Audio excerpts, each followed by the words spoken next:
What's the meaning of calloused?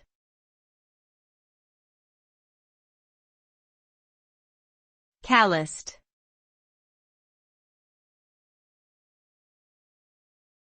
Calloused.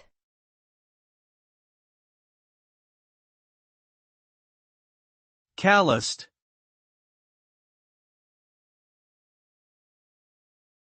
Calloused.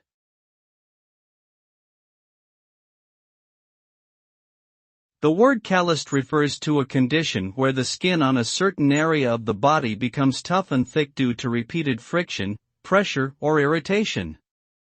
This can occur on hands, feet, or other parts of the body involved in manual labor.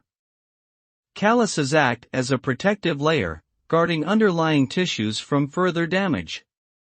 They are often painful, but with time, they can become less sensitive to pressure or touch. Calluses can be treated with moisturizers, pumice stones, or topical creams. However, if they persist or cause discomfort, it is advisable to seek professional medical attention.